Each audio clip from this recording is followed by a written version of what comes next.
Gold. It is more than just a shiny, heavy metal. For millennia, it has been the ultimate symbol of power, the bedrock of empires, and more often than not, the silent motivation behind humanity's most audacious crimes. But what if I told you that the greatest gold heist in history did not happen in a single, daring raid? What if it was a slow, systematic drain that took place in the shadows of the Second World War, a conflict that redrew the map of the world and secretly redistributed its wealth? This is the story of how countless tons of gold, belonging to entire nations and private citizens, simply vanished into thin air, laundered through a global network of greed and desperation. The war had its official victors, but the real winners were those who mastered the art of making fortunes disappear. To truly grasp how so much tangible wealth could just evaporate, you need to understand the world of the early 20th century. Before the war, money was not just paper, it was a promise. Most major currencies were backed by physical gold reserves held in central bank vaults. For a nation, gold was the ultimate source of credibility. For an individual, it was the only real security in a world teetering on the brink of collapse. As the political climate in Europe soured in the late 1930s, a quiet panic set in. Governments that could read the writing on the wall began a frantic, clandestine relocation of their national treasures. The Netherlands discreetly shipped over 120 tons to the supposed safety of Britain, Canada, and the United States. Belgium, meanwhile, transferred hundreds of tons to what they hoped were secure locations. Spoiler alert, they were not. When the Nazi war machine rolled across Europe in 1940, its leaders were not just seeking territory. They were on a shopping spree. Seizing the gold reserves of occupied countries was priority number one. This was not simple looting, it was sophisticated war finance. Germany used this captured gold to purchase essential war materials from neutral countries, particularly from Switzerland, whose bankers developed a convenient case of selective amnesia when it came to the origins of the glittering bars arriving at their doorsteps. The saga of Belgium's gold is perhaps the most notorious tale of betrayal.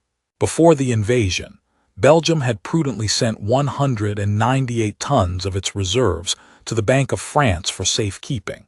A solid plan except for one tiny detail: France also fell.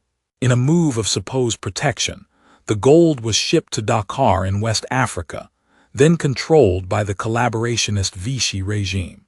From there, it took a quiet, direct route back to the German Reichsbank, effectively using Belgium's own wealth to finance its occupier.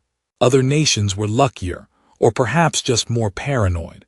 Poland, anticipating the invasion, orchestrated an incredible nail-biting evacuation of its gold, smuggling it through Romania, Turkey, and eventually across the Atlantic. Still, for every successful escape, countless other fortunes were swallowed by the Reich, melted down and recast to erase their history. But the plundering was not confined to Europe. On the other side of the world, the Japanese Empire was conducting its own systematic looting across Asia. Through an operation sometimes referred to as Golden Lily, the Japanese military seized gold, silver, priceless jewels, and ancient cultural artifacts from China, Southeast Asia, and the Philippines.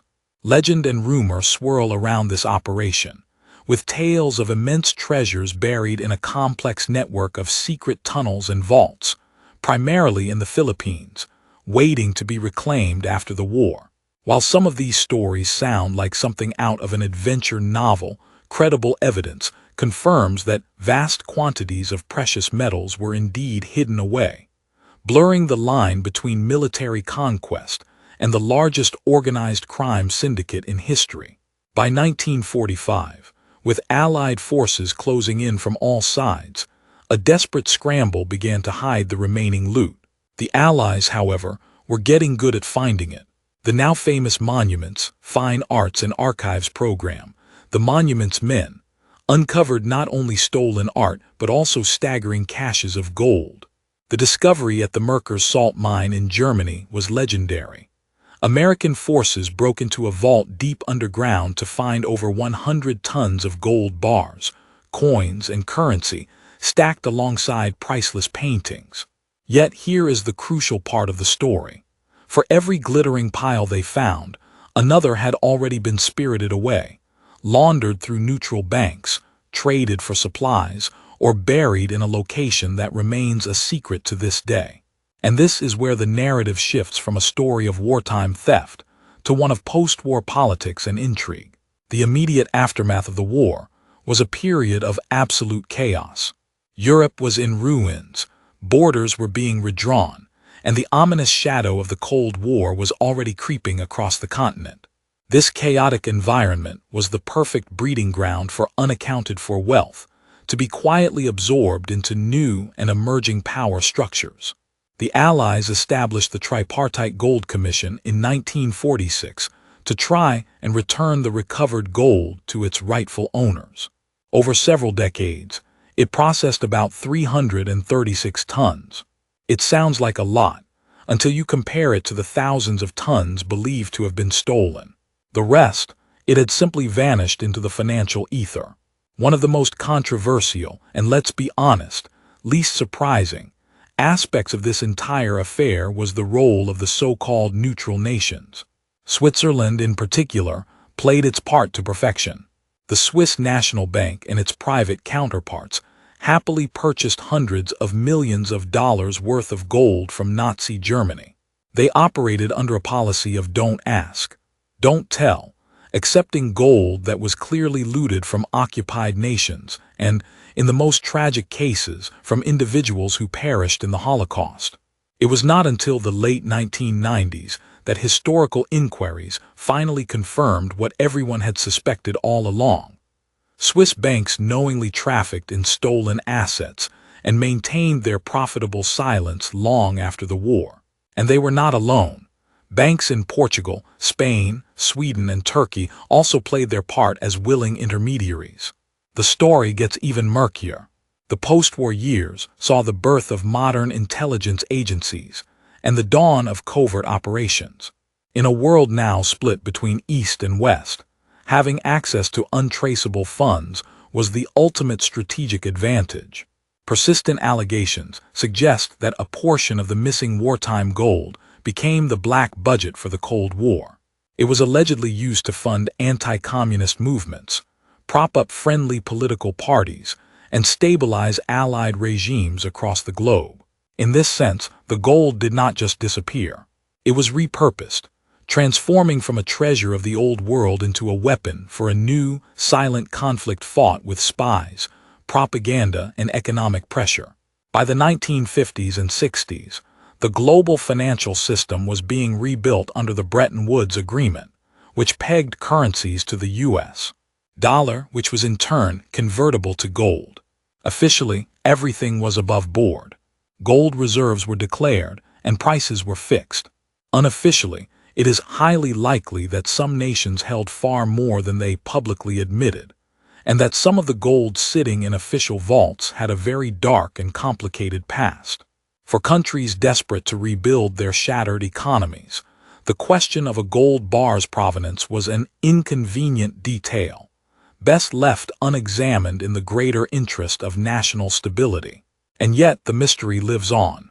Even today, the echoes of this grand disappearance still reverberate. Researchers, treasure hunters, and even governments occasionally unearth new clues. A buried chest of coins in a forgotten forest, a fabled train loaded with valuables supposedly sealed in a mountain tunnel, or a shipwreck discovered to be carrying gold bars meant for a wartime payment. Many of these claims prove to be nothing more than wishful thinking, but some are real, reminding us that history is not always confined to the pages of a book. The record is clear. Billions of dollars in today's value went missing between 1939 and 1945, a chilling testament to the fact that when crisis strikes, the laws of ownership and morality become terrifyingly flexible. The modern-day connection to this story is less about finding a specific bar of gold and more about understanding the mechanisms of disappearance. The Second World War was the ultimate proof of concept for how quickly and completely wealth can be moved, hidden, and transformed when powerful players decide that the normal rules no longer apply. The very same techniques, like moving assets across borders, laundering them through willing intermediaries, and concealing ownership through complex legal entities, are the cornerstones of financial crime today. In any major crisis, assets do not simply evaporate into thin air. They just reappear in the hands of those who knew how to hide them. For anyone interested in finance, the lesson here is stark and unavoidable. Gold may feel like the ultimate safe haven asset, an indestructible shield against inflation and political turmoil, but its safety is entirely dependent on who holds it and where it is stored. In wartime Europe, having your nation's gold in a central bank vault was no guarantee of safety when an invading army could simply walk in and take it. The Great Gold Disappearance is not just a fascinating historical curiosity. It is a brutal case study in how wealth, and the security it brings, can be stripped away under the convenient cover of chaos. The ultimate takeaway is this: history rarely repeats itself exactly, but its patterns are unmistakable. When global systems come under extreme stress, whether from war, economic collapse, or intense geopolitical rivalry, the line between a legal transaction and outright theft becomes dangerously blurred. The missing gold of the Second World War is a permanent reminder of how fragile our financial security truly is. In our modern world of digital currencies and instantaneous transfers, the question is not whether wealth can still disappear, but how much faster it can happen. Understanding these historical patterns is not just an academic exercise. It is a form of financial self-defense. If this gave you a new perspective, make sure you subscribe. History has all the answers, and I will show you where to find them.